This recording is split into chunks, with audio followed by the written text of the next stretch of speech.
o'clock on this Thursday morning. Thanks for starting your day with us. I'm James Effler. And good morning to you. I'm Kristin. Carol, just ahead this morning, students preparing to head back to the classroom this time. On most days, you can find Kristin Carroll on your TV screen, reporting on stories in and around Lubbock.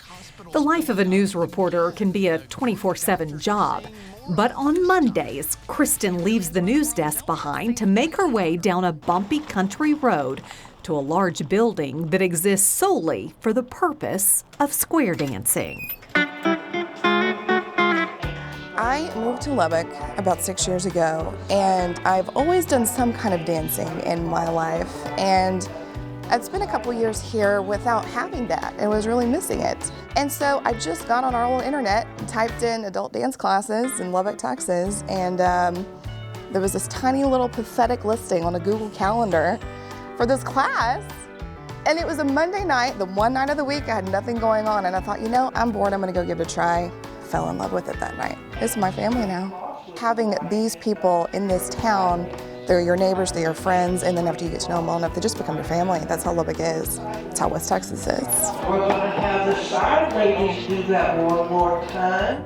Every Monday night at 7, a family reunion of sorts takes place here as dozens of can-cans and cowboy boots sashay onto the dance floor to promenade, or promenade, the night away.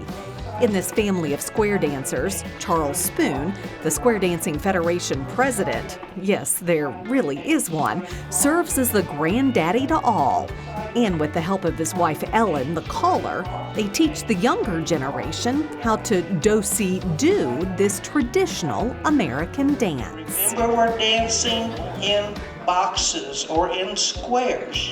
Square dancing involves 4 couples, and you set it as a square. You got two couples facing each other and 2 couples facing on the side position as well as in the head position.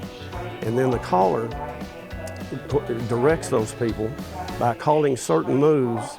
It's dancing set to music with a cuer or a caller that's calling, telling them what moves that they're to make, left eleman, right left grand, or whatever. So that's what the square dancing basically is.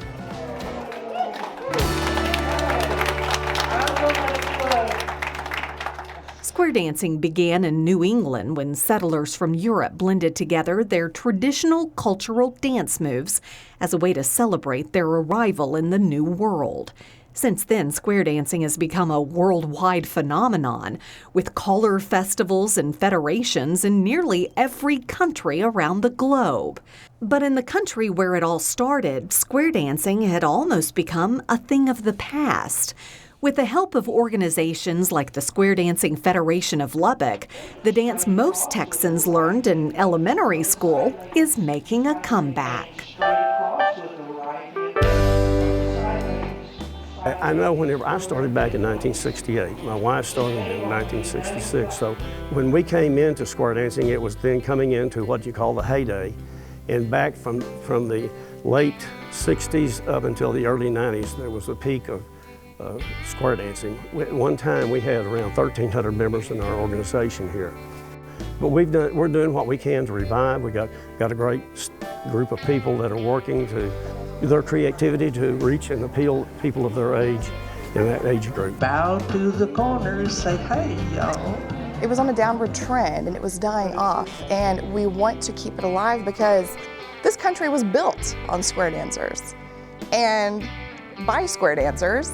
And so we need, not just for Texas history, but for American history, I think it's important just to remember kind of where we came from and our legacies and keep those things in place and build on them and pass it on to future generations. And they'll ask the questions you're asking now.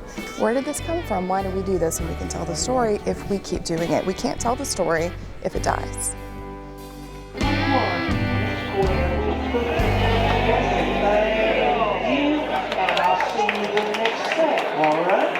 As the fight to save this American tradition continues in this off-the-beaten-path building, a more important narrative is forming.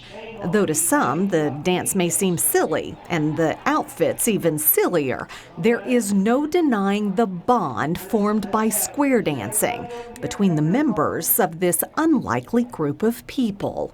a bond of companionship and camaraderie in a place where everyone, no matter what age, gender, or cultural background, can come to find common ground.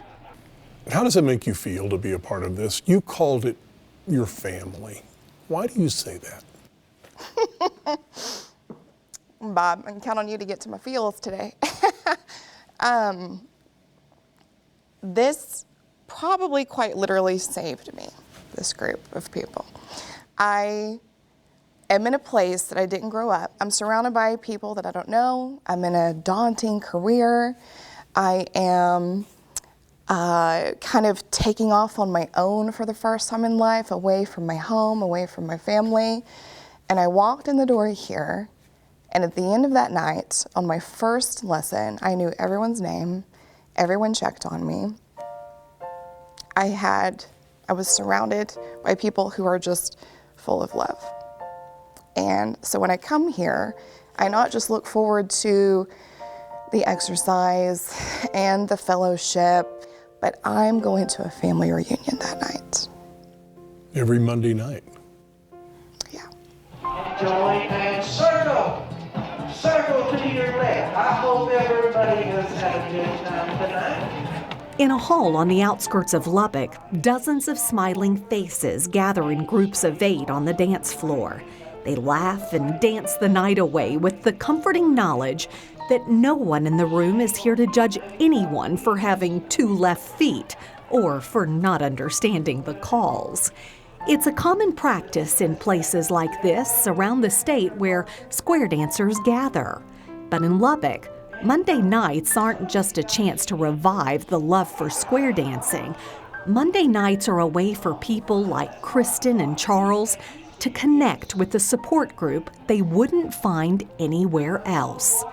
Monday nights are the nights everyone can look forward to when they all want to go back home.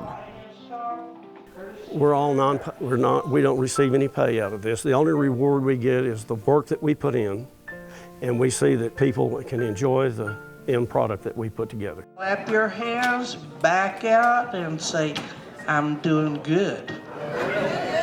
It was just one day, one of us sitting right here in this room said, you know what exactly this is like? This is friendship set to music. Because you turn on the song, the caller starts doing what they do, and then just the fun starts. There's no criticism anymore. There's no deadlines. There's no pressures of work. There is just us laughing when we mess up and then feeling awesome when the square works out and we get everything just right. It's like cogs in a machine moving all together. And they fell in love with it like I did. And they're just having fun. Straight across with the right hand up. No, the side ladies, those are good ladies.